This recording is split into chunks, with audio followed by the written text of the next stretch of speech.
Magandang buhay at welcome po kayo dito sa aking Mathematics Tagalog tutorial. Sa video na ito ay papaliwanag ko po sa inyo about solving equations using the properties of equality. So there are many properties of equality. So we have reflexive property, symmetric property, transitive property, substitution property, addition property, subtraction property, multiplication property, and division property. So illustrate ko po sa inyo what are these different properties of equality and gagamitin natin yan to solve simple equations. Okay, so let's define first what are the properties of equalities. These are the process that can be used to solve equations. Okay, so nabanggit po dito, we are going to solve equations by using properties of equality. So as I recall, what is equation? Equation, a mathematical statement that two expressions are equal. So ito po yung ating example ng equation. So we have x plus 6 is equal to 7. So sa ating pong equation, meron po siyang left expression at meron po siyang right expression. So according to the definition of equation, dapat ang left and right ng equal sign ay balance or equal. So magsosolve po tayo ng equation, hahanapin natin yung value ng x o value ng variable to make the left and right of equation equal. So kagaya po ng ating figure, ito po ay let us say seesaw or pwedeng weighing scale o ito po yung symbol na ginagamit po nila sa korte. So dapat lagi pong balance. Okay? So pantay. Kung ito po ay weighing scale, kung may mas mabigat na part ay bababa po at yung mas magaan ay tataas. Hindi po siya magiging pantay. So dito po sa equation, gagawin po natin laging pantay. Gagawin po natin laging equal. So ang right side po dito ay 7. So dapat ang left side dito ay 7. So ano yung ipa-plus natin na value ng x sa 6 para maging 7? So easy lang po yan. The value of x here is equal to 1. At ang tawag natin sa value ng x o value ng variable, ang tawag po doon ay solution. Okay? Solution is the value represented by the variable that makes the equation true or that makes the equation equal. So ang tawag po natin sa 1 na value ng x, that is the solution. So madali lang pong hanapin yung value ng x. Madali lang pong mag-solve ng equation kapag ganito pong simple lang yung equation. How about if the given equation is just like this one? 2 times open parenthesis x minus 5 close parenthesis is equal to x minus 4. So what is the value of x so that the right side and the left side of the equal sign are equal? Okay? So pwede po natin yan isolve by using properties of equality. Illustrate ko po sa inyo the different properties of equality and then later on ay gagamitin po natin to solve equations. Okay, let's start. For number 1, properties of equality, we have reflexive property. So ano po yung sinasabi ng reflexive property? A is equal to A or always the two sides of equal sign are equal, are the same. Okay, just like this one, examples, we have x is equal to x or it can be m plus 5 is equal to m plus 5. So the left and right are always equal. And another one, we have this one, 2y minus 6 is equal to 2y minus 6. So the same po yung left and right ng equal sign. So kapag ganito po yung given, ang tawag po dyan ay reflexive property. Okay, so second property of equality, so we have symmetric property. If A is equal to B, then B is equal to A. So ano pong sinasabi ng symmetric property? So if A is equal to B, then B is equal to A. So pwede lang pong mag-interchange yung left and right ng equal sign. Kagaya po nito. So we have x is equal to 2, then can be 2 is equal to x. So pwede lang po yan. Okay? Pagpalitin po yung left and right ng equal sign. Another one illustration, we have m plus 5 is equal to 7 can be written as 7 is equal to m plus 5. Okay? Ang nagkapalit po ay yung left and right ng equal sign. So another one is that we have 2y minus 5 is equal to y plus 1. So pwede pong nasa left itong y plus 1 and then nasa right naman yung 2y minus 5. So kapag ganyan po yung ginawa natin, ang tawag po dyan ay symmetric property.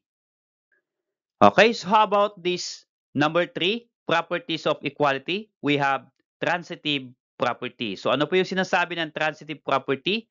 If A is equal to B and B is equal to C, then A is equal to C. Okay, so what does it mean in our illustration? So yung A daw is equal to B at yung B nagamit ulit sa another equation, B is equal to C, then we can say that A is equal to C. Okay, ganito po yon. A is equal to B and B is equal to C, then A is equal to C. Okay, so yun po yung sinasabi ng transitive property. Okay, so I have another illustration. So we have x is equal to 2 and 2 is equal to y. Okay, so nagamit po yung 2 equal to x at yung 2 equal to y.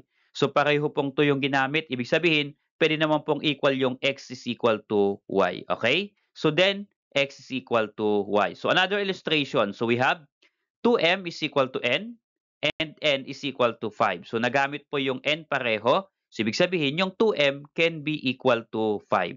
So then, 2m is equal to 5. Okay, for number 4, properties of equality, we have substitution property. So, ano po yung sinasabi ng substitution property? For any real numbers, A and B, if A is equal to B, then A may be replaced by B, or B may be replaced by A in any mathematical sentence without changing its meaning. So, ito po yung illustration ng substitution property. So, if we have A plus B is equal to 2 and A is equal to 3, then can be 3 plus B is equal to 2. So ano pang ibig sabihin niya? So by using substitution property, mula dito sa ating original equation, A plus B is equal to 2 at yung A is equal to 3, then isa-substitute daw natin yung value ng A na 3 dito sa ating equation. So ito po ay A plus B. Ang A ay 3, kaya pwede pong 3 plus B and then equal to 2. So ang tawag po dyan ay substitution property. So another illustration. So we have 2m is equal to 10 and m is equal to 5. Okay? So we're going to substitute the value of m in our equation. So this will become 2 times 5 is equal to 10. 2m means 2 times m. And the value of m is 5. So 2 times 5 is equal to 10. So ang multiplication po na symbol na ginagamit ko lagi ay yung close and open parenthesis. Hindi na po kasi pwedeng gamitin yung symbol na x kasi pag binasa po dyan, doon ay 2x5. Pag ginamit po natin yung 2 times 5 na symbol ng multiplication ay x. Kaya ito po yung gagamitin natin lagi, close and open parenthesis. So this is read as 2 times 5 is equal to 10. So yun po yung substitution property. Just substitute the given value of the variable in the equation. Another property of equality is that addition property. So what does it mean? With this addition property, if A is equal to B, then A plus C is equal to B plus C. So ano po yung sinasabi ng addition property? If you add a number on the left of equal sign, then you also add that number on the right of equal sign. Okay? Para po balance po yung ating equation. Here's another illustration or example. X minus 3 is equal to 8. Then, it can be x minus 3 plus 3 is equal to 8 plus 3. So, yung minus 3, magpa-plus po tayo ng 3 sa left side, and then magpa-plus din po tayo ng 3 sa right side. So, ano po yung purpose? Bakit po may addition property? Okay, so, ang purpose niyan, para po ilipat mo yung minus 3 sa right ng equal sign. Okay? By using addition property. Since that is minus 3, magpa-plus ka ng 3. Nag-plus ka ng 3 sa left, dapat plus 3 din sa right. Okay? So if you add negative 3 plus 3, that is equal to 0. Okay? So ang matitira po dito ay x and then add x plus 3, that is equal to 11. So yun po yung gamit ng addition property. So later, magpipresent pa po ko ng other examples. Okay, another illustration. So we have negative 4 plus y is equal to 6. Okay? If you want to transform this or transpose this negative 4 sa right ng equal sign, ang gagamitin mo lang ay addition property. Since negative 4, ang inverse or opposite ng negative ay positive. So, negative 4, then plus 4. Then, bring down plus y is equal to 6. Nag-plus ka ng 4 sa left, mag-plus ka din ng 4 sa right. Okay? At ito po ang negative 4 plus 4, yan po kasi ay magiging 0. Okay, 0 po yan. So, ang matitira po sa left ng equal sign ay plus y or positive y. And then sa right side, if you add 6 plus 4, that is equal to 10. So, y is equal to 10. So, yun po yung gamit ng addition property. Okay, so number 6 property of equality is that subtraction property. So, ano po yung tong subtraction property? If A is equal to B, then A minus C is equal to B minus C. So just like addition property, gawin din po yung subtraction property. So if you are going to subtract a number to the left of equal sign, then we also subtract that number on the right of equal sign to make the left and right of equal sign equal. Okay? So let's have this example or illustration. X plus 2 is equal to 8. So gusto ko itong plus 2, ililipat ko sa right ng equal sign para maisama sa 8. Okay, so to move plus 2 to the right side of equal sign, since ito po ay plus 2, ang opposite ng plus 2 ay minus 2, then I am going to subtract minus 2. So pag nag-subtract tayo ng minus 2 sa left, then mag-subtract din tayo ng minus 2 sa right para po balance. Okay? Ang purpose po doon, mariremove po yung 2. So, 2 minus 2 is 0. So, ang matitira po ay yung x na lang po dito. Okay? So, yung left ng equal sign is 2, x rather. And then, sa right, subtract x minus 8 minus 2 is equal to 6. So, x is equal to 6. Okay? Another illustration. 4 plus y is equal to 6. So, yung 4, I want to move it to the right side of equal sign. Isama ko sa 6. So, to move this 4, then this is positive 4, then we are going to subtract 4. Okay? So, 4 minus 4 plus y is equal to 6 minus 4. So, nag-subtract tayo ng 4 sa left, mag-subtract din tayo ng 4 sa right. Okay? So, ang purpose nun, 4 minus 4 here is 0. So, ang matitira po dito ay y. So, plus y, positive y, or just y. Okay? And then, sa right side naman, 6 minus 4, that is equal to 2. So, y is equal to 2. Okay? So, that is the use of subtraction property. Okay? For number 7, property of equality. So, we have multiplication property. So, ano po yung sinasabi ng property na ito? If A is equal to B, then AC is equal to BC. So, that means that if you multiply a number to the left of equal sign, then multiply also that number to the right of equal sign. Kaya nga po, AC is equal to BC. So, pareho pong C yung na-multiply. So, I have another illustrations or example. So, 2x is equal to 10. This is our equation. I want to move this 2 to the right of equal sign. Okay? Tanggalin ko po yung 2. Gusto ko po ang maiwan lang sa left ay yung x. Okay? So, to remove this 2, we use multiplication property.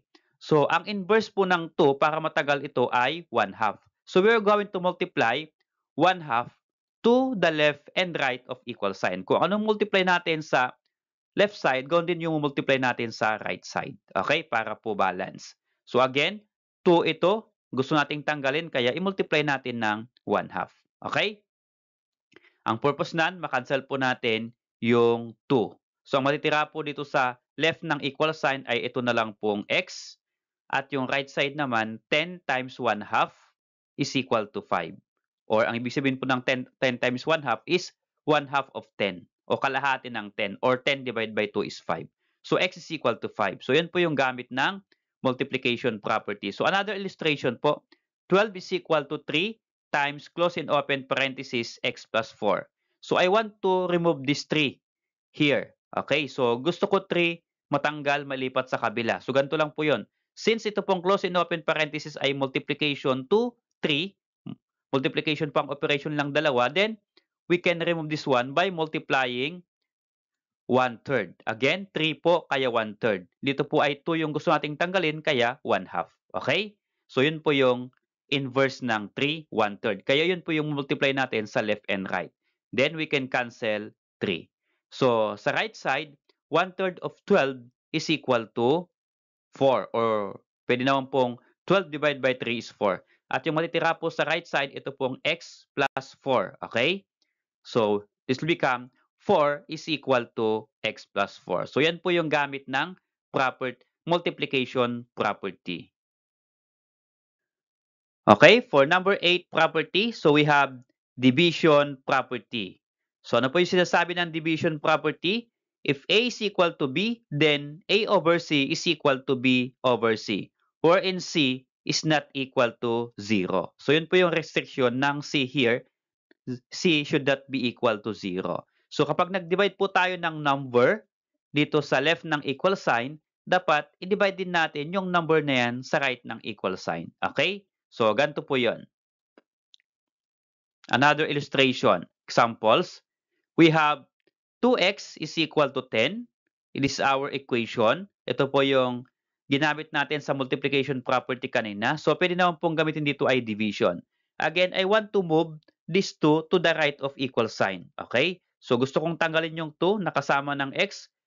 Pwede po nating i-divide yan ng 2. Okay? Kung anong number yung gusto nating tanggalin na kasama ng variable, ayun po yung number na i-divide natin. Since ito po ay 2, kaya divide by 2, nag-divide ka ng 2 sa kabila, dapat gawin din yung i-divide mo sa kabila. Okay? So, pareho po yung number na i-divide natin to make it balance. Okay? So, we can now cancel 2.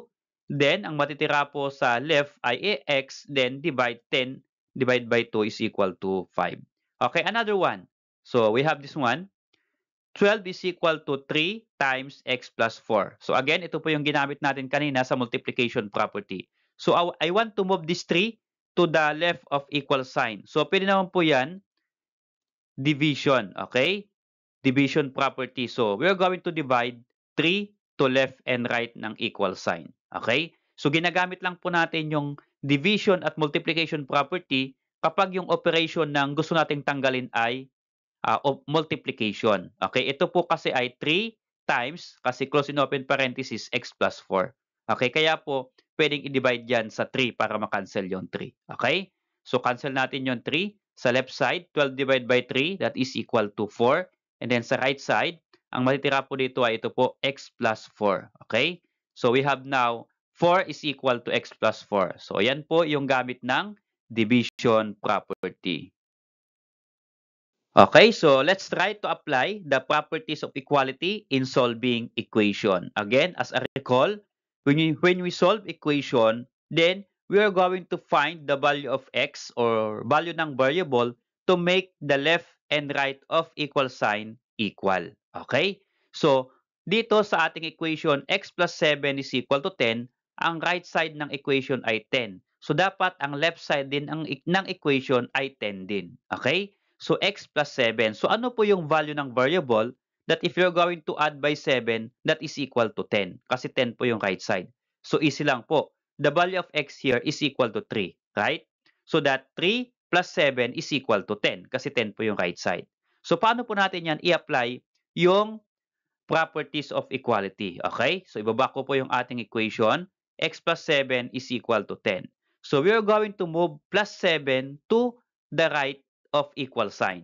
Since that is plus 7, ang opposite po ng plus 7 ay minus 7. Kaya, magmaminus po ako ng 7 sa left ng equal sign. Magmaminus din tayo ng 7 sa right ng equal sign para po balance. Okay? Kung ano po yung minus natin, dapat pareho po sa left and right.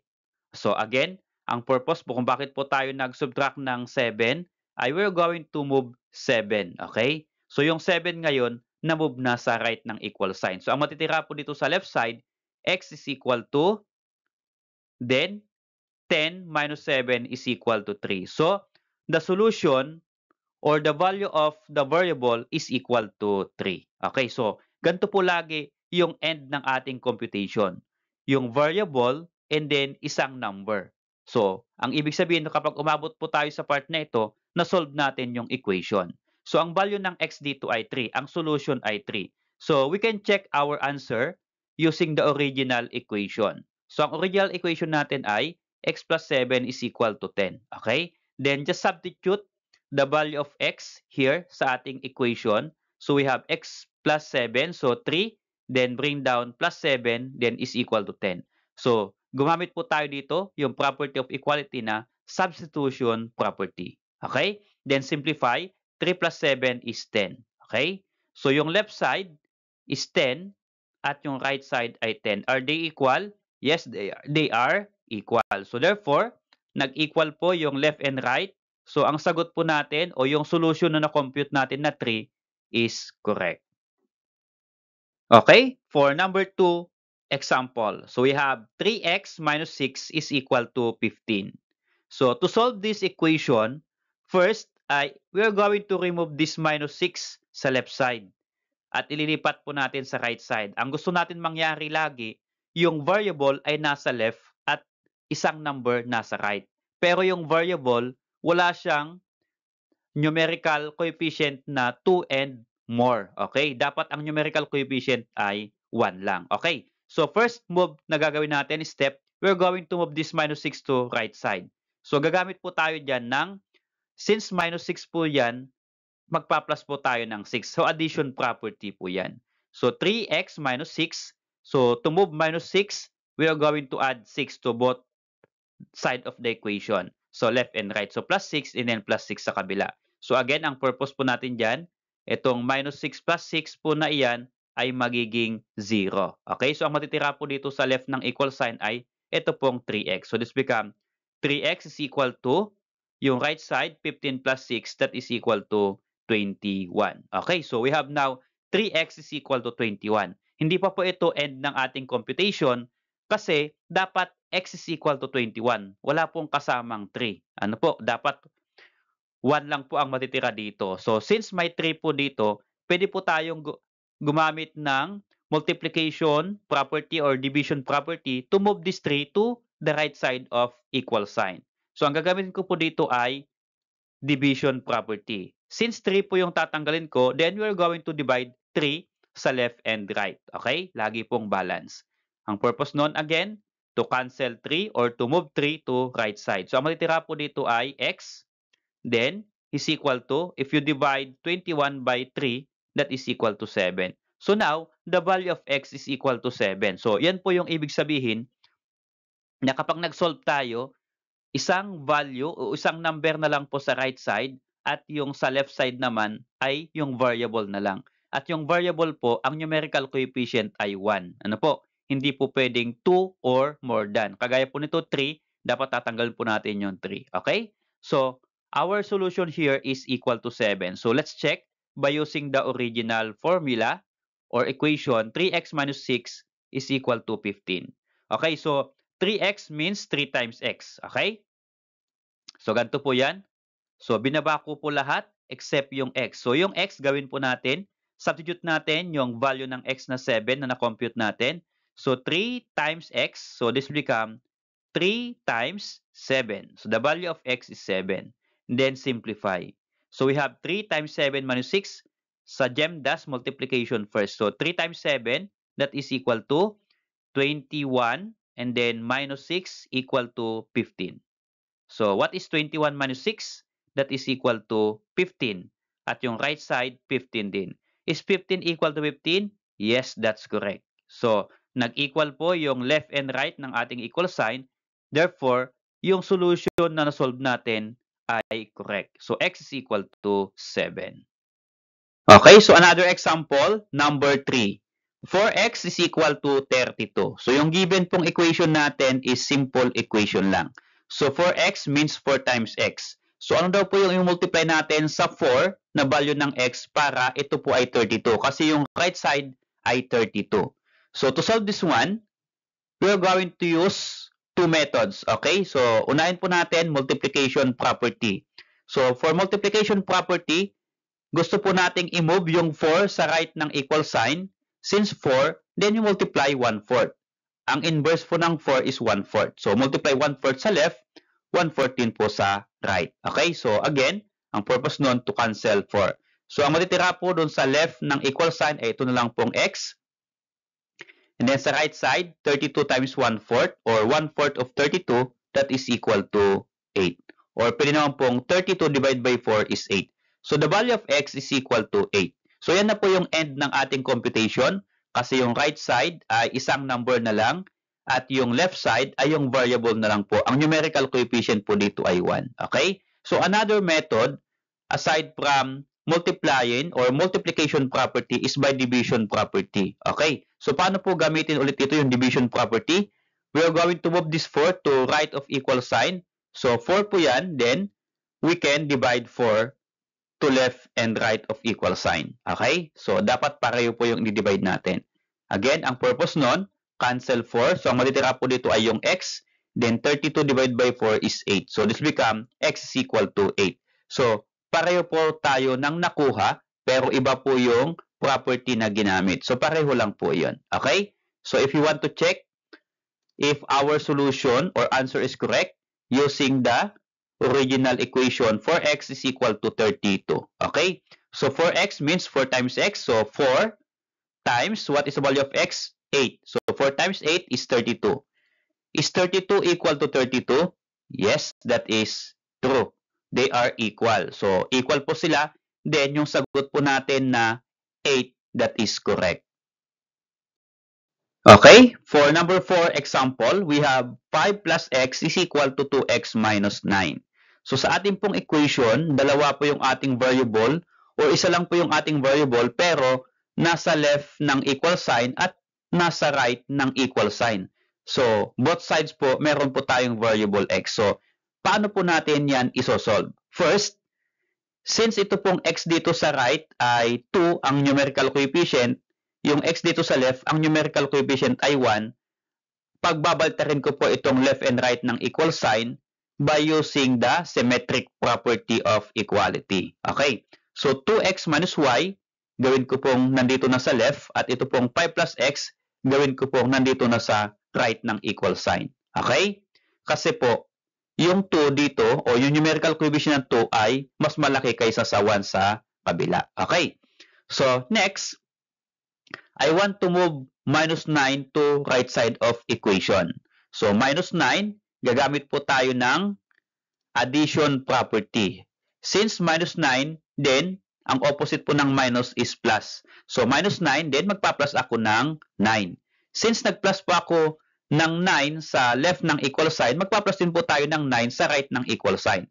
Pero dito ko po ipa-plus sa 5. Hindi po pwedeng i-plus sa x kasi variable po siya.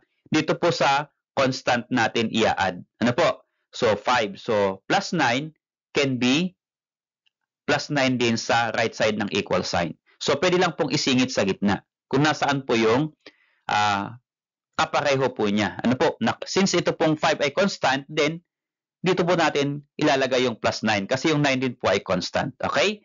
So we now simplify 2x minus 9 plus 9. So yun pong minus 9 plus 9, yan po ay magiging 0. Okay? So matitira po dito sa left ng equal sign ay ito pong 2x. So this become 2x is equal to, we can add 5 plus 9, that is equal to 14, then plus x po ito. Okay? Plus x. So next po ay, meron pong variable x sa left ng equal sign, right ng equal sign, then i-move natin sa left. Okay? So ito po ay plus x, then gamitin po natin yung subtraction property. So minus x po tayo. Okay? So minus x din po sa kabila. Okay? So ito po ay magiging 0 na po ito, x minus x. So matitira po dito ay 14.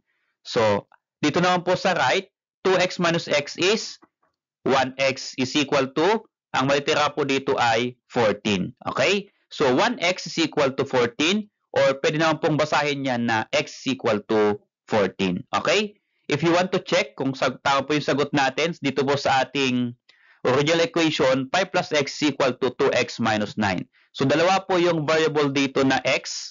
So dalawang beses po natin ilalagay yung 14. So unahin po natin 5 plus x, that is equal to 5, then plus 14. Okay?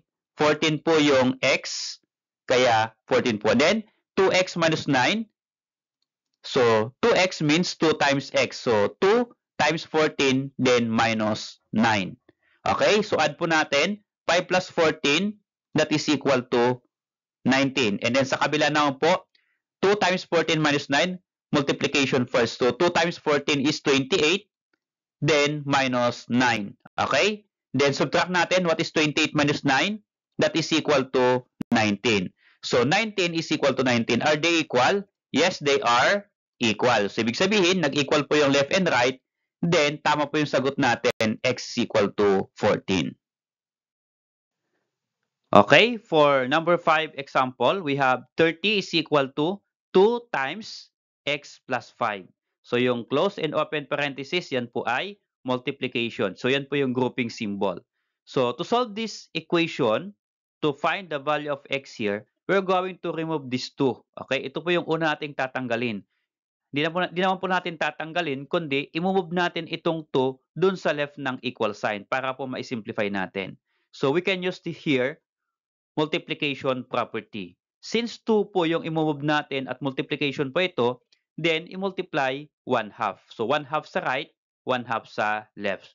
So ang purpose po nun ay we can cancel 2 there. Okay? So na-cancel na po yung 2. Sa left naman ng equal sign, 1/2 of 30 is equal to 15. Or 30 divided by 2 is 15. Then dito sa right side, x plus 5 na lang po ang matitira dito. Okay? So we have now 15 is equal to x plus 5. So, ito pong right ng equal sign x plus 5, andito po yung variable, ililipat ko po sa kabila using symmetric property. Pagpapalitin po natin yung left and right ng equal sign. So, x plus 5, okay, nilipat po natin sa left at yung 15, lipat po natin sa right. Now, we are going to solve for x. Tanggalin po natin yung plus 5 dito, lipat po natin sa kabila. Okay? So, plus 5, gagamit po tayo ng subtraction property. So, plus 5, then, syempre, minus 5. So, nag-minus tayo ng 5 sa left, then, we subtract 5 also sa right. Okay? Then, ito pong 5 minus 5 ay 0. So, ang matitira po ay ito na lang pong x. Okay? So, x is equal to, sa right side, 15 minus 5 is equal to 10. So, x is equal to 10. Now, we can check our answer if that is correct in the original equation. So, 30 is equal to 2 times x plus 5. So, andito po yung variable x. Dito po natin sasubstitute yung given o yung value ng x. So, 30 is equal to, close and open parenthesis, x plus 5. So, ang x po ay 10. So, magiging yan po ay 10 plus 5. Now, how are we going to simplify? So, first, ito pong nasa loob ng grouping symbol, parenthesis. So, what is 10 plus 5? That is 15. So, 30 is equal to 2, then times 15. And 2 times 15, that is equal to 30. Is 30 equal to 30? Yes, that's correct. So, nag-equal po yung left and right. Then, therefore, the value of x na na-compute natin is correct. Okay, for number 6 example, I want you to answer this equation. 2x plus 6 is equal to x minus 9. So try to apply your knowledge on how to calculate equation using properties of equality. At kapag meron ka pong sagot, baka pwede mo namang i-share sa amin. Please comment your answer down below. At check po natin kung tama yung iyong sagot. Salamat sa pod kaibigan. Nawa natuto ka sa video na ito at kung natuto ka baka pwede mo namang i-click yung like and then subscribe na rin kung bago ka pa lang po dito sa ating channel.